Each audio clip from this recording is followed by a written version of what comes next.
I'm Emma, 26, and last Christmas morning when my sister Ashley unwrapped the keys to a brand new BMW while I got a plastic piggy bank with a single dollar bill inside, I knew my family had finally shown their true colors. But what they didn't know was that their golden child had been hiding secrets that would destroy everything, and my worthless exit from their lives would lead to the most satisfying revenge story you've ever heard. The day I walked out with nothing but my dignity, I had no idea I'd end up with everything while they lost it all. Can you guess what Ashley was hiding that brought down the whole family? Share your wildest theories in the comments.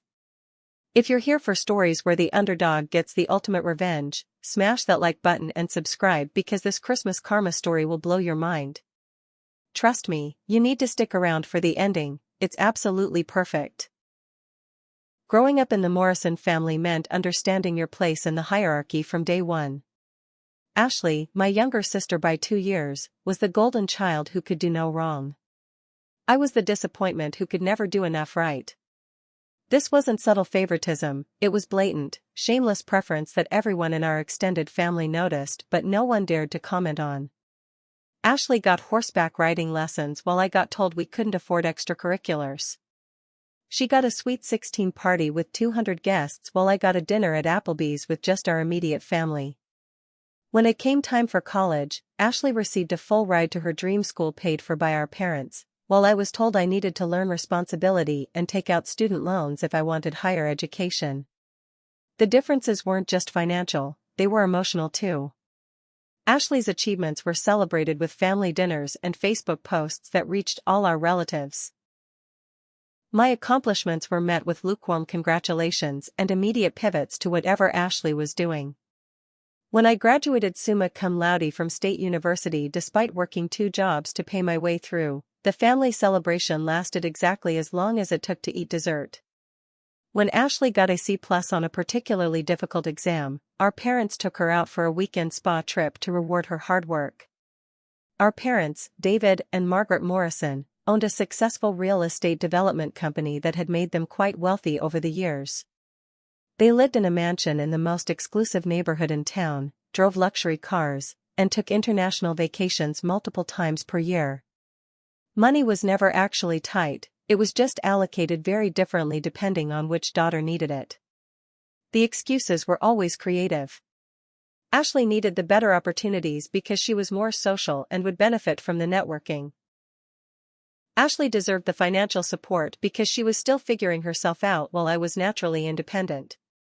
Ashley got the emotional support because she was more sensitive while I was expected to be the strong one who didn't need validation. By the time I hit my 20s, I'd built an impressive life despite their neglect.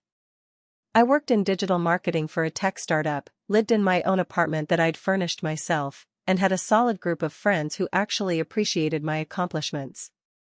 I'd learned not to expect much from family gatherings, but I still showed up because some part of me hoped things might change. Ashley, meanwhile, had graduated college with a communications degree and no clear career path. She'd moved back home after graduation and had been finding herself for 3 years while our parents funded her lifestyle. She'd started and abandoned multiple business ventures, a boutique that lasted 6 months, a food blog that she updated twice, and a jewelry line that never sold a single piece. Each failure was met with reassurance that she was just ahead of her time and offers to fund the next big idea. The dynamic was so established that even our extended family had learned to play along.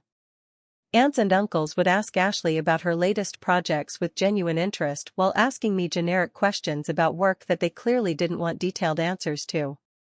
Cousins would tag Ashley in social media posts about girl trips and shopping excursions while I got birthday messages that were obvious copy-paste jobs. What made it especially painful was that Ashley seemed to genuinely believe she deserved the preferential treatment.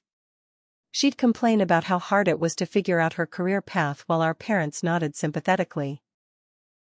She'd mention casually that she needed new clothes or wanted to take a vacation, and somehow money would materialize. When I'd mentioned once that I was saving up to buy my first car, the response was crickets followed by a suggestion that I look into financing options. The worst part wasn't even the money, it was the emotional dismissal. When I'd try to share good news, the conversation would somehow shift to Ashley within minutes.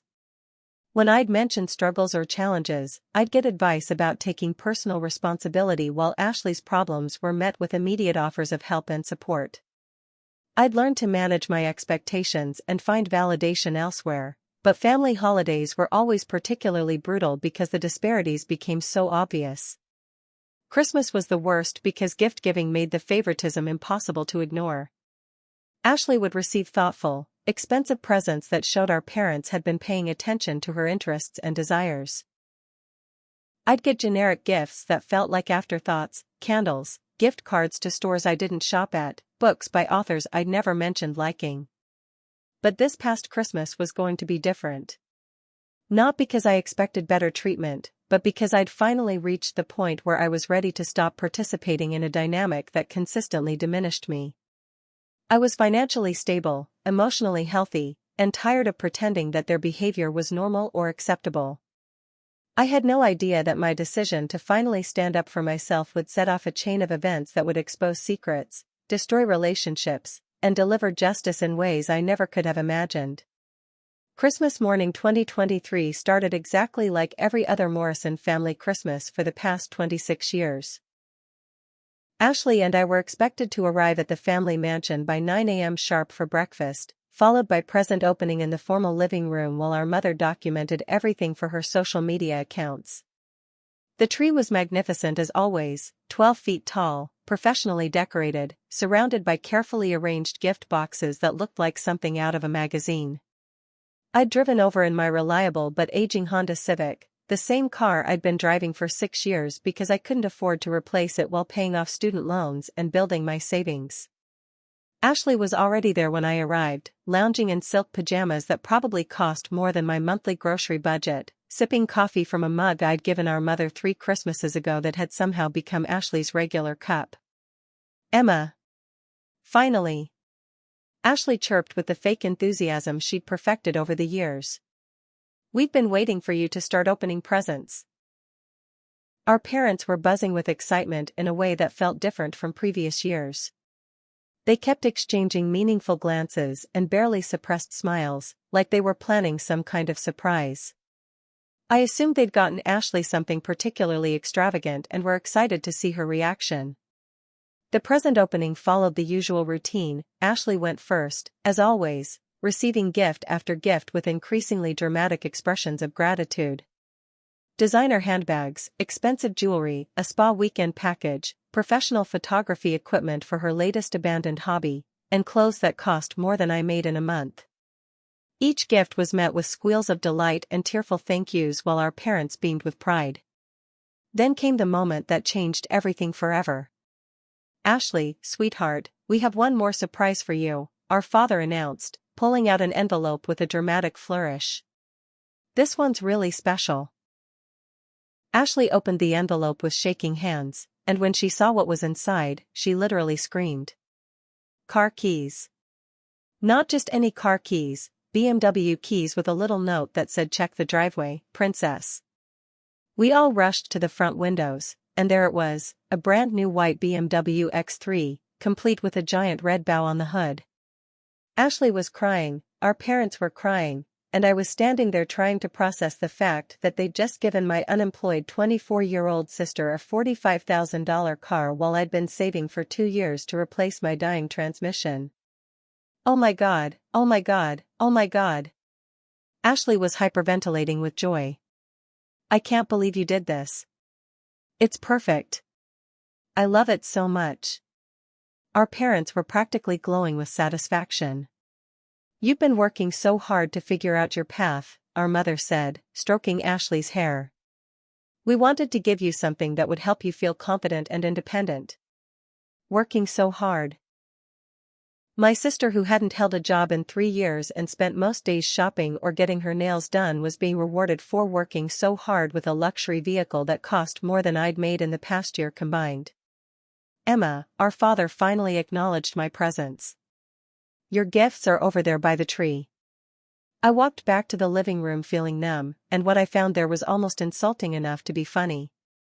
A small pile of clearly last-minute gifts, a generic World's Best Daughter mug, a scented candle from the grocery store pharmacy section, and a children's plastic piggy bank, the kind you'd buy for a 5-year-old who was just learning about saving money. But the piggy bank wasn't empty. There was something rattling around inside. When I shook it out, a single crumpled dollar bill fell into my palm. I stood there holding that dollar bill while my sister took selfies with her new BMW keys, and something inside me just snapped. Not with anger, with clarity. This wasn't favoritism anymore. This was deliberate humiliation disguised as gift-giving. A piggy bank? I said quietly, and somehow my calm tone cut through Ashley's celebration. You got me a plastic piggy bank with $1 in it? Our mother looked flustered. Emma, honey, we thought it would be cute. You're always talking about saving money and being responsible with finances. While you bought Ashley a $45,000 car. The room went silent. Ashley stopped taking pictures. Our father cleared his throat uncomfortably. Emma, that's different, he said in the patronizing tone I'd heard my entire life. Ashley's at a different stage in her life where she needs. What exactly does Ashley need that costs $45,000? I interrupted, still holding that ridiculous piggy bank. Because I need reliable transportation to get to my actual job, but apparently that's not worth considering. You have a car, Ashley said defensively. It's not like you don't have transportation. I have a 12-year-old Honda with a transmission that's about to die, Ashley. I've been saving for 2 years to replace it, and I'm still $8,000 short because I've been paying off student loans that I had to take out because our parents decided I needed to learn responsibility while you got a free ride to college. Our parents exchanged that look again, the one that said they thought I was being unreasonable and ungrateful. Emma, our mother said in her most condescending voice, we're not obligated to buy you a car. You're 26 years old. You should be established in your career by now. I am established in my career. I exploded, finally losing my composure. I make $60,000 a year. I pay my own rent, my own bills, my own everything. Ashley hasn't worked a single day since college graduation, and you just bought her a luxury car because she's figuring herself out. The silence that followed was deafening. Ashley looked genuinely confused, like she couldn't understand why I was upset about the disparity. Our parents looked annoyed that I was ruining the perfect Christmas morning they'd orchestrated. That's when I made the decision that would change everything. You know what? I said, setting the piggy bank down on the coffee table with a deliberate thunk. Thank you for finally making this completely clear. I understand exactly where I stand in this family now. I walked toward the door, and our father called after me. Emma, don't be dramatic. It's Christmas morning. I turned back one last time and looked at the three of them, Ashley clutching her BMW keys like precious jewels, our parents looking irritated that their perfect daughter was being overshadowed by their problematic one. You're right, I said. It is Christmas morning. And this is the last one I'll ever spend pretending we're a loving family. I walked out of that house and drove away in my dying Honda, leaving behind 26 years of trying to earn love from people who had already decided I wasn't worth their investment. I had no idea that within 6 months, their precious golden child would destroy everything they'd built, and I'd be the only one left standing. The week after Christmas was the most liberating period of my life. I didn't answer calls from family members asking me to apologize for ruining Christmas or be the bigger person and understand that Ashley just needs more support right now. Instead, I threw myself into work, caught up with friends who'd been telling me for years that my family's treatment of me was abnormal, and started planning a future that didn't include begging for scraps of attention from people who clearly didn't value me. My best friend Marcus, who'd witnessed enough Morrison family dynamics over the years to write a thesis on dysfunctional favoritism, was particularly supportive during this time. Emma, he said over dinner that week, I've been waiting for you to walk away from that toxic situation for literally years. You're finally free.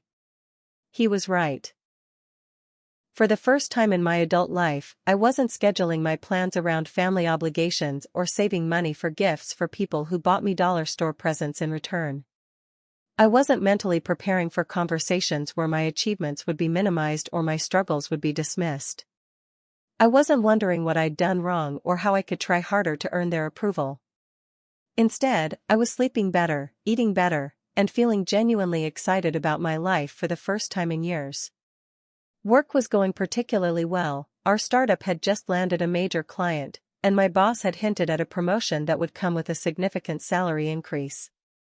I'd started looking at apartments in a nicer part of town, thinking about travel plans for the summer, and considering whether it might finally be time to adopt the dog I'd wanted for years.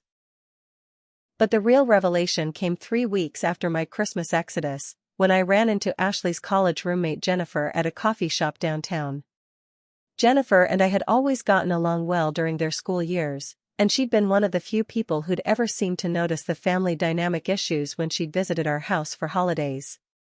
"Emma," she said, looking genuinely happy to see me. "How are you? I heard about the Christmas car situation from mutual friends. That was seriously messed up." "I'm actually doing really well," I replied honestly. "Sometimes the best gift is clarity about where you stand with people." Jennifer's expression shifted to something more serious. "Can we sit down for a minute? There's something I've been wanting to tell someone about Ashley for months, but I wasn't sure who to talk to." My curiosity was immediately piqued. Jennifer had always been straightforward and drama-free, so if she was bringing up Ashley unprompted, it had to be significant. "I don't know if you know this," Jennifer began carefully, "but Ashley's been, well, she's been lying to your parents about pretty much everything for the past 2 years." "What do you mean lying about everything?" Jennifer looked around the coffee shop nervously, then leaned closer. "Emma, she's not finding herself or working on business ventures. She's been gambling. Seriously gambling. Like, losing thousands of dollars gambling." I felt my stomach drop. "Gambling how? Where?" "Online poker, sports betting, casino trips to the city. She started in college with small stuff, but it got completely out of control after graduation. She owes money to some really sketchy people, and she's been using your parents' money to pay off debts instead of building businesses." The pieces started falling into place with sickening clarity. Ashley's frequent business trips to meet with investors. Her new habit of being secretive about her phone and laptop. The way she'd become increasingly anxious and defensive over the past year whenever anyone asked specific questions about her ventures. "Jennifer, how do you know all this?" "Because she called me crying at 2 a.m. 6 months ago, begging me to loan her money to pay off someone she owed $15,000 to. She said she was scared and that your parents couldn't find out because it would destroy the family. She made me promise not to tell anyone." My mind was racing. "Did you give her the money?" "Hell no," Jennifer said firmly. "I told her she needed to get help and come clean to your family. She got angry and said I didn't understand her situation, that she had everything under control, and that she'd figure it out herself." "And you haven't talked to her since?" "She's been avoiding me ever since." "But Emma, I see her social media posts about all the expensive stuff your parents buy her, and I keep thinking about how she's probably selling half of it or using it as collateral for more gambling. That BMW she just got? I guarantee you she's already researching how to get a loan against it." I sat there processing this information and feeling a mix of emotions I couldn't quite untangle. Part of me felt vindicated, my instincts that something was off about Ashley's lifestyle had been correct. Part of me felt sick, my parents were unknowingly funding a serious gambling addiction while treating me like I was the problematic child. And part of me felt something I hadn't expected, an opportunity. "Jennifer," I said slowly, "would you be willing to tell other people about this conversation if it became necessary?" She studied my face carefully. "Emma, what are you thinking?" "I'm thinking that my parents have spent my entire life comparing me unfavorably to Ashley and using her as proof that I'm not good enough. They just humiliated me on Christmas morning while rewarding her for behavior they don't even know is happening. Maybe it's time they learned the truth about their golden child." Jennifer was quiet for a long moment. "You know what? Yes. I'd be willing to speak up. What Ashley's doing isn't just lying, she's manipulating people who love her and potentially putting herself in real danger." Your parents deserve to know what their money is actually funding. That evening, I started doing my own research. If Ashley had a serious gambling problem, there would be traces of it online, social media check-ins at casinos, sports betting app activity, maybe even public records if she'd gotten into legal trouble. What I found exceeded my worst expectations and gave me everything I needed to finally expose the truth about the daughter my parents thought was perfect.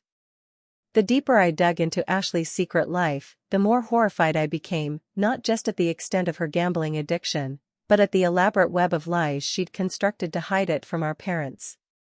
This wasn't casual recreational betting that had gotten slightly out of hand.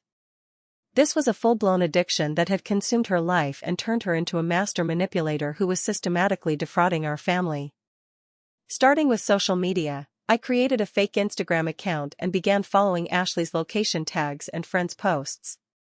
What I discovered was shocking. While she was telling our parents she was meeting with business mentors and potential investors, she was actually making regular trips to casinos in 3 different states. Photos from friends showed her at poker tables, slot machines, and sports betting lounges, often looking disheveled and stressed in candid shots. But the real goldmine was her Venmo activity, which she'd apparently forgotten was set to public. Over the past 18 months, there were dozens of transactions that painted a clear picture of someone in serious financial trouble.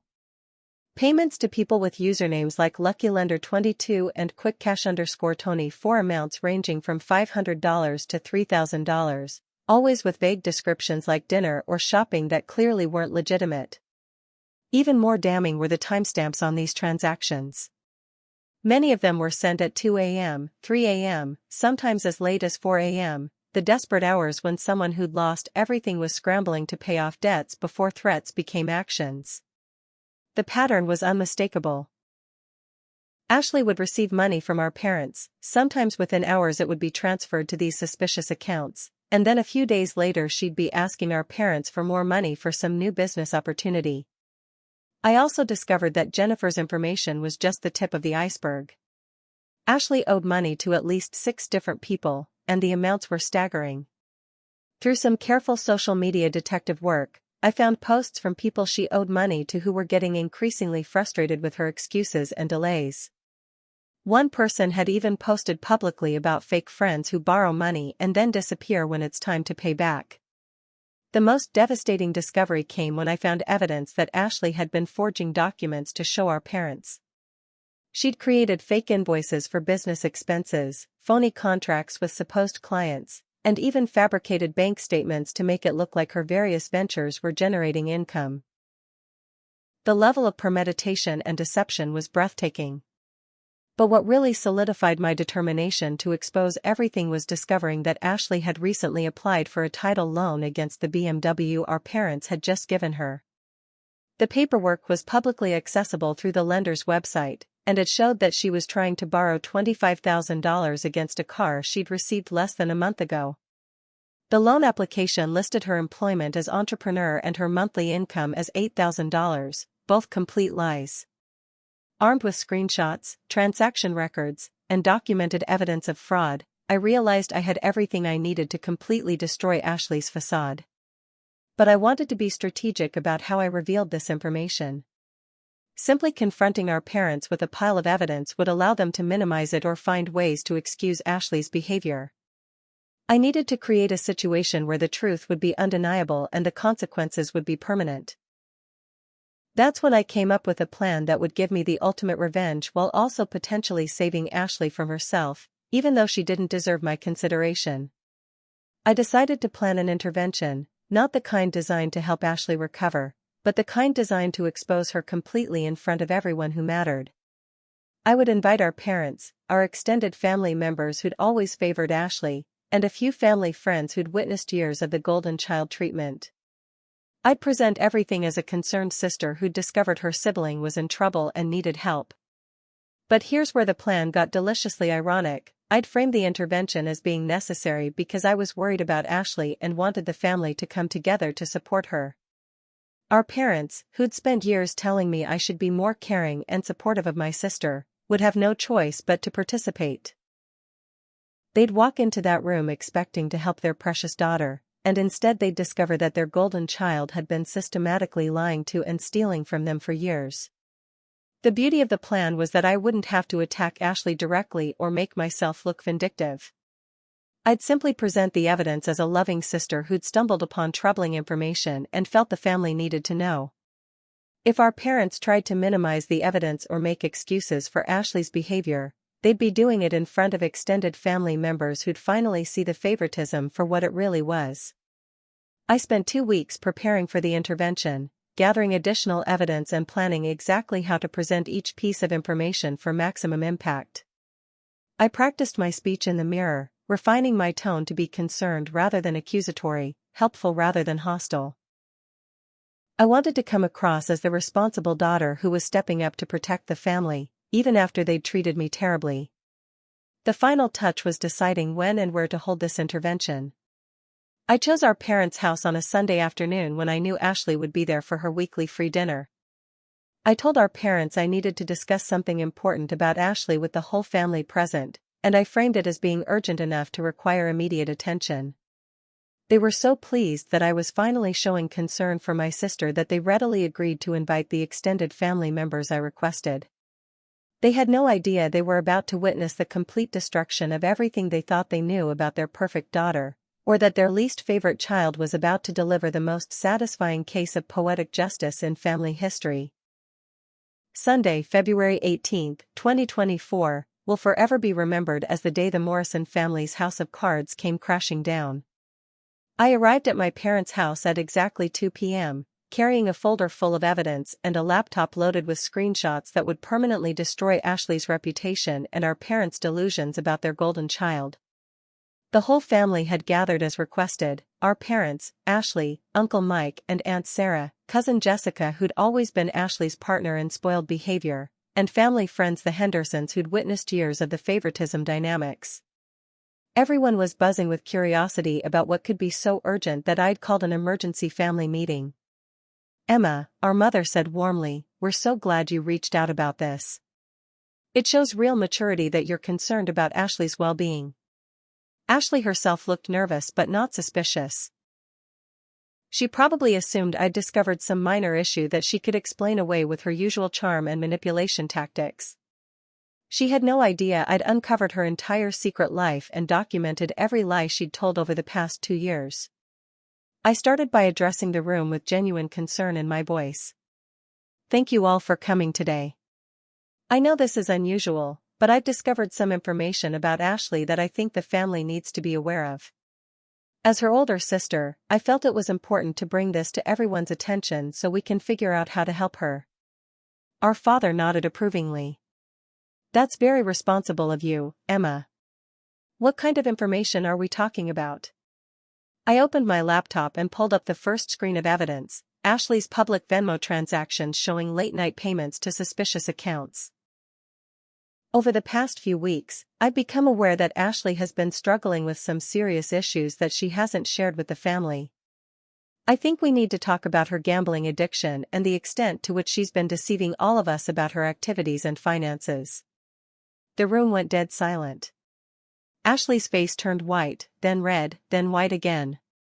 Our parents looked confused, like they couldn't process what I'd just said. "Gambling addiction?" our mother repeated. "Emma, what are you talking about? Ashley doesn't gamble." I turned the laptop screen toward the group and began walking them through the evidence systematically. The Venmo transactions to loan sharks. The social media posts from casinos. The forged business documents. The title loan application against the BMW. Each piece of evidence was met with increasingly horrified silence from our parents and extended family. Ashley tried desperately to control the narrative. "Emma, you're taking things out of context. Those payments were for legitimate business expenses." "Ashley," I interrupted calmly, "this payment for $3,000 to someone called quickcash_Tony at 2:47 a.m. on a Tuesday is labeled as dinner. Can you explain what kind of dinner costs $3,000 in the middle of the night?" She stammered something about investment opportunities and business networking, but her explanations became increasingly incoherent as I presented more evidence. The room was watching her credibility crumble in real time. Uncle Mike, who'd always been one of Ashley's biggest supporters, spoke up first. "Ashley, honey, are you saying these transactions aren't what they look like?" "I can explain everything," Ashley said, but her voice was shaking. "Emma is misunderstanding the situation. She doesn't know about the business deals I'm working on." That's when I pulled up the forged documents on my laptop. "Ashley, these are the bank statements you showed Mom and Dad last month to prove your jewelry business was generating income. But look at this, the formatting is wrong, the bank routing numbers don't match the institution you claimed, and the fonts are inconsistent. These are fake." Our mother gasped audibly. Our father's face was turning purple with rage. The extended family members were staring at Ashley like they'd never seen her before. "You forged bank statements?" our father asked in a voice I'd never heard before, cold, disbelieving, furious. Ashley burst into tears, but they weren't tears of remorse. They were tears of panic and self-pity. "You don't understand how much pressure I've been under. Everyone expects me to be successful, and I just needed some time to figure things out." "By lying to us and stealing our money?" our mother interrupted, her voice rising. That's when I delivered the final blow, the title loan paperwork for the BMW. "Ashley applied for a $25,000 loan against the car you bought her for Christmas," I announced to the room. "She listed her income as $8,000 a month and her employment as entrepreneur, both of which are complete lies. She was planning to use our parents' Christmas gift as collateral to fund more gambling." The explosion that followed was everything I'd hoped for and more. Our father started shouting about trust and betrayal. Our mother was crying and demanding to know how long the lies had been going on. Uncle Mike was shaking his head in disgust. Cousin Jessica looked like she was witnessing a car accident. But the most satisfying moment came when Ashley tried to turn the situation around on me. "This is all Emma's fault," she screamed through her tears. "She's always been jealous of me, and now she's trying to destroy my relationship with our family because she's bitter about the car." The room turned to look at me, and I felt a calm satisfaction settle over me as I prepared to deliver the response I'd been rehearsing for weeks. "Ashley," I said quietly, "I didn't create this evidence. I didn't force you to lie to our parents for 2 years. I didn't make you gamble away thousands of dollars of their money. I didn't forge documents or apply for fraudulent loans. All I did was discover what you've been doing and bring it to the family's attention because I was concerned about everyone involved." Our father turned back to Ashley with a look of complete disgust. "How much money have you lost gambling, Ashley? How much of our money have you actually stolen?" Ashley's confession, delivered through ugly sobbing, was even worse than I'd expected. Over 18 months, she'd lost nearly $80,000 of our parents' money through various gambling activities. The business ventures they thought they were funding had been completely fictional. Every success story she'd shared had been a lie designed to keep the money flowing.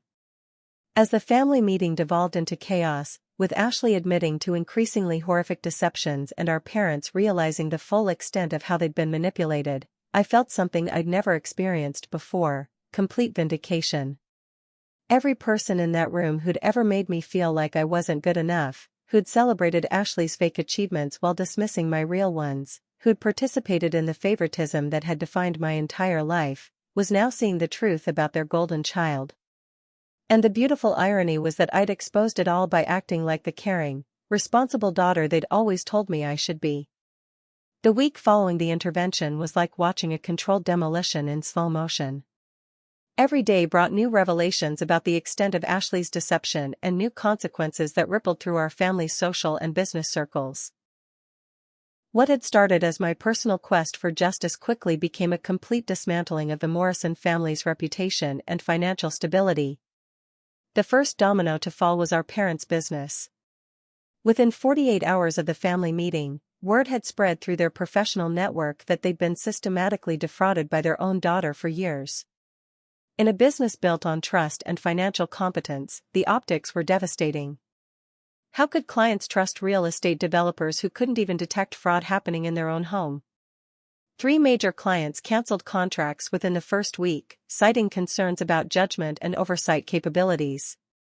The country club where our father served on the board asked him to step down pending resolution of family financial irregularities. Our mother's position as treasurer for the hospital charity auxiliary was quietly eliminated when board members expressed discomfort with someone who'd been taken advantage of financially by a family member. But the professional consequences were nothing compared to the financial devastation. When our parents finally audited their accounts and credit cards, they discovered that Ashley's fraud extended far beyond what she'd confessed at the intervention. She'd opened credit cards in their names, used their business credit lines for cash advances, and even borrowed against their home's equity without their knowledge. The total damage was staggering: $180,000 in direct losses, plus another $95,000 in fraudulent debt that Ashley had accumulated using their credit and assets. At ages 58 and 56, our parents were suddenly facing the possibility of bankruptcy and the complete destruction of their retirement plans. Ashley, meanwhile, had completely imploded. The BMW was immediately repossessed when they discovered she'd already secured the title loan. She was forced to move out of the family home when our parents realized they needed to liquidate assets to cover her debts.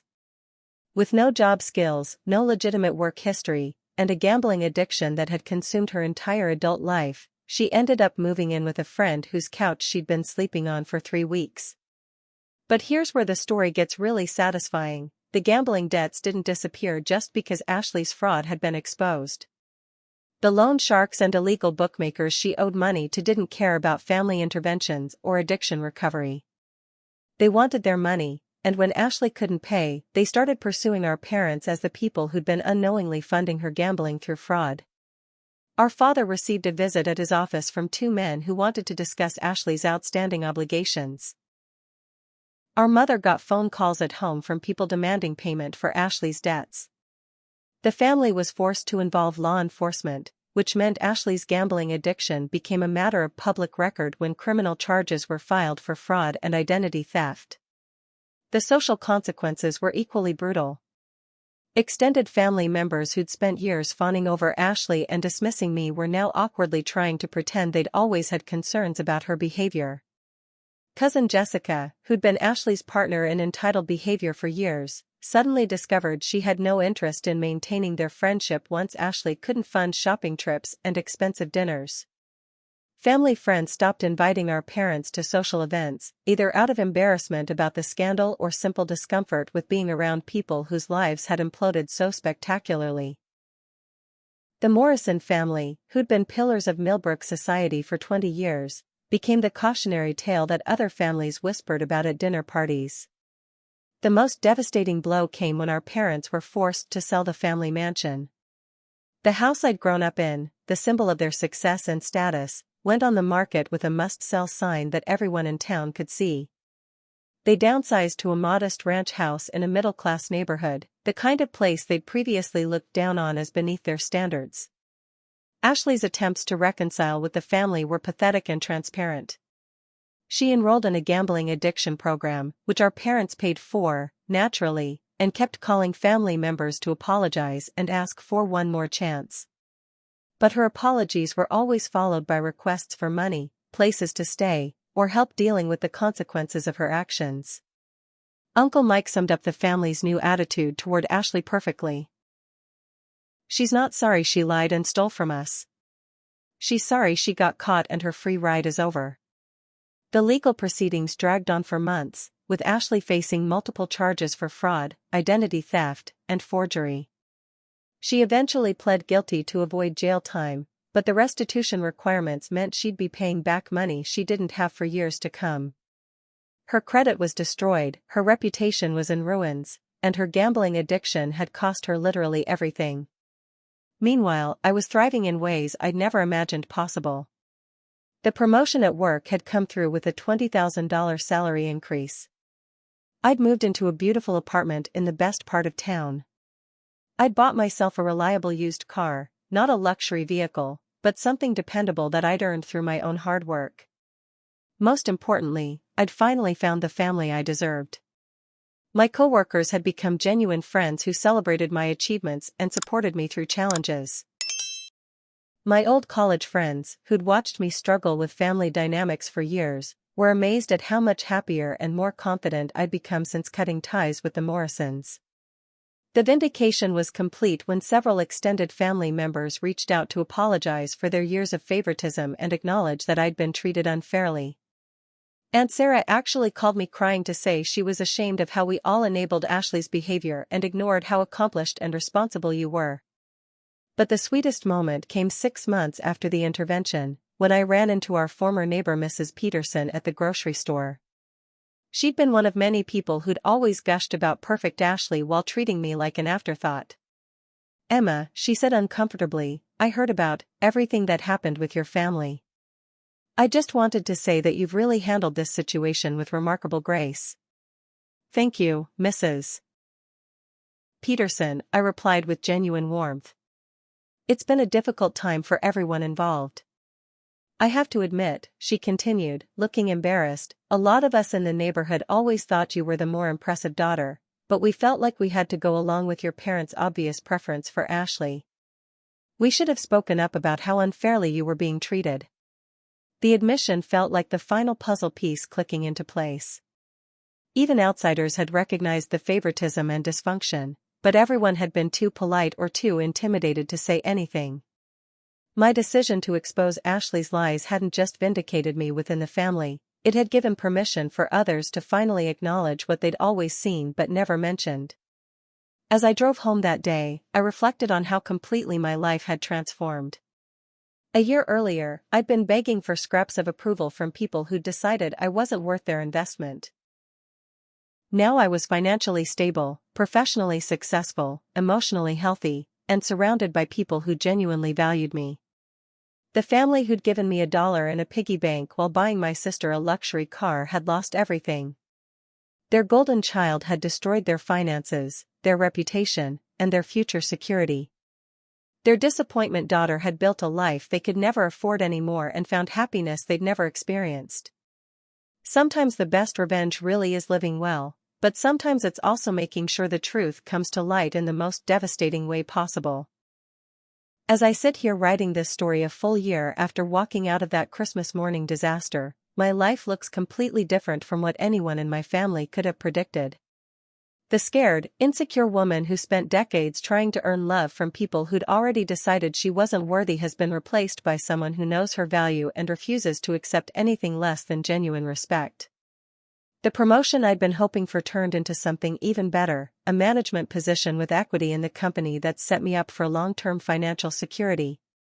I bought my first house last month, a charming Victorian that I furnished exactly how I wanted without worrying about anyone else's opinions.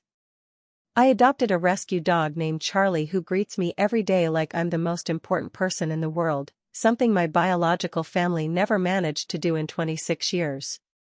But the most satisfying development has been watching the complete reversal of our family's dynamics.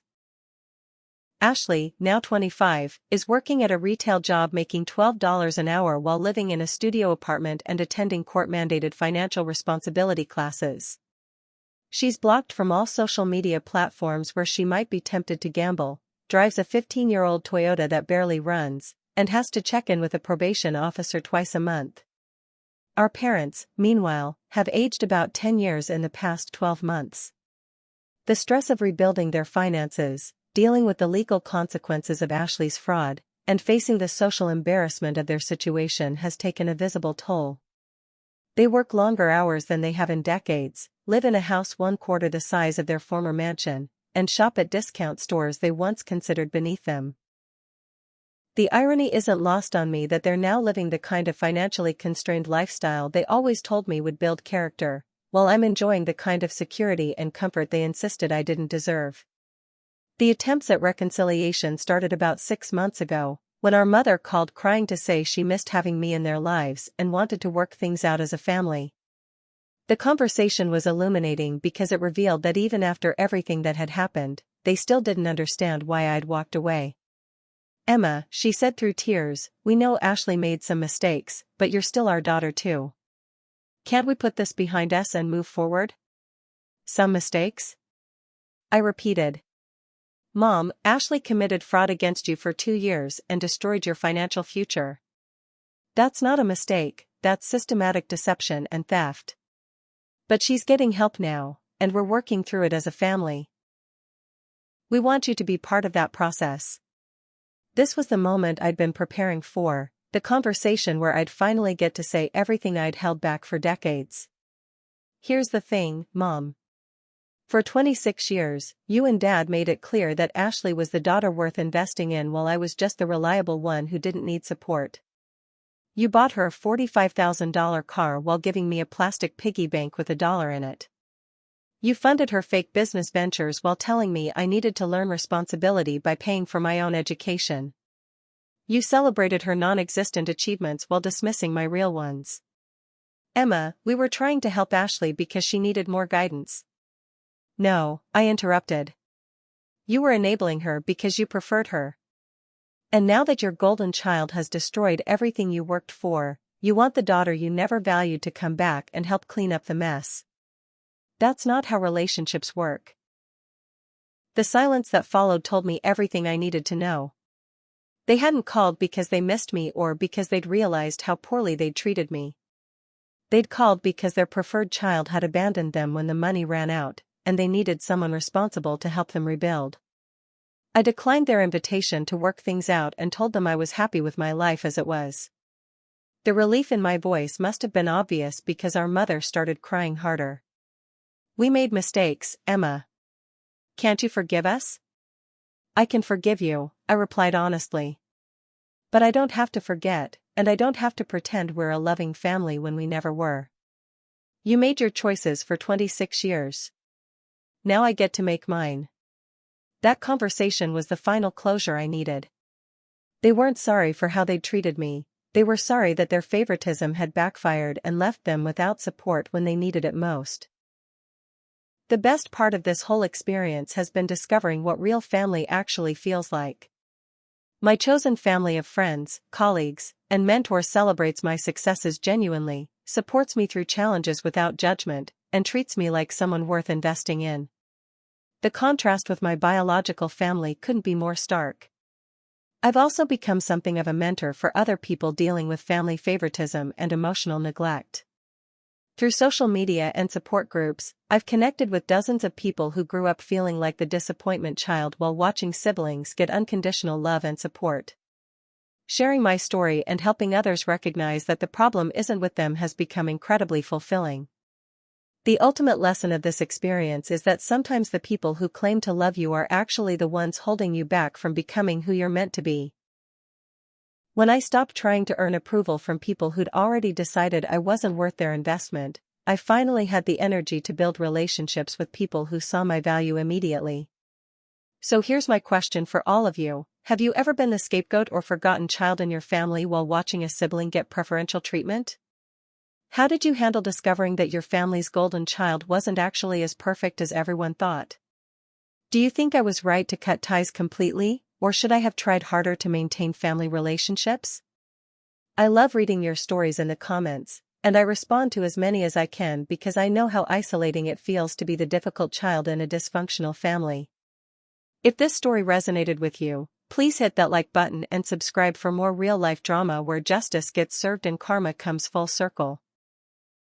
Share this video with anyone who's ever felt like they were competing for love in their own family. Sometimes the best thing you can do is stop competing and start building a life where you're valued for who you actually are. Thank you for watching my story, and remember, you don't owe loyalty to people who never showed you genuine love, no matter what their relationship to you is supposed to be. Here's to finding your real family, the people who choose to love and support you because of who you are, not in spite of it. Until next time, keep standing up for yourselves and never settle for being anyone's second choice, especially in your own family.